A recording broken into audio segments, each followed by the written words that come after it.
Bonjour à tous, je vous fais une vidéo ce soir parce que je me suis rendu compte à l'instant que peut-être que le plus important ce n'est pas de vivre une expérience mystique, mais peut-être que le plus important c'est simplement de vivre une expérience humaine. Qu'est-ce qu'une expérience humaine aboutie? Eh bien, une expérience humaine aboutie, c'est certainement un être qui réussit à être totalement lui-même chaque seconde qui passe jusqu'à la fin de sa vie. Être lui-même, pardon.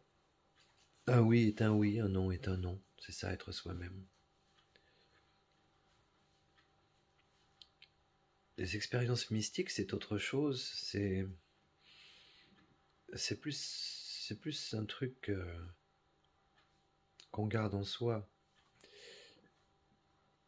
Excusez-moi, je viens de manger. Parce qu'imaginons que j'ai fait une expérience mystique hier et que je vous la partage à tous et que ce soit fabuleux et que j'ai côtoyé Dieu, les anges et tout ça, et que vraiment je puisse vous l'expliquer de telle sorte que vous soyez complètement sous le charme de ce que je vous raconte et que vous pensiez que c'est tellement beau que ça ne vous arrivera jamais en fait. C'est pour ça que je me méfie, c'est un grand mot, se méfier. C'est pour ça que je fais attention à tous ceux qui usent d'un pouvoir qu'ils s'octroient d'ailleurs tout seuls, hein, et qui usent de ce pouvoir pour raconter des choses fabuleuses à des gens, souvent naïfs, souvent gentils, souvent en souffrance. En racontant ces choses mystiques, pseudo-mystiques, eh bien, ils se mettent quelque part sur un piédestal, et au lieu d'aider les gens, parce que je dis pas que ces gens-là font ça pour faire du mal, hein. Je pense qu'ils font ça pour flatter leur ego, mais en fait, ils ne vont pas aider ceux qui vont les écouter, même s'ils croient qu'ils vont les aider, en disant que des choses mystiques existent, que puisque lui y a eu accès, les autres y auront accès aussi. Mais ça peut faire l'effet inverse aussi, c'est-à-dire que ça peut faire peur aux gens. Et, euh, et ça peut même définitivement enfin pas définitivement, mais ça peut leur couper leur relation avec leur propre divinité, leur propre mysticisme intérieur qui se découvre chaque jour qui passe. Je pense d'ailleurs que quand on meurt, on devient tous des grands mystiques, puisqu'on approche la lumière, le dernier instant, on est entre les deux et on perçoit justement cette chose mystique, cette chose divine, dont peut-être il ne faudrait pas parler finalement. Peut-être qu'il faudrait le garder en soi et que je pense que de toute façon, tous ces gens qui ont des expériences mystiques profondes, ça existe, se reconnaissent en fait,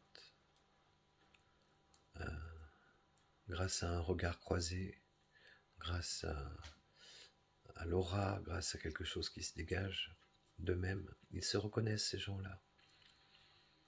Alors eux, peut-être peuvent-ils parler en profondeur, en laissant exploser leur ego, oser parler de Dieu.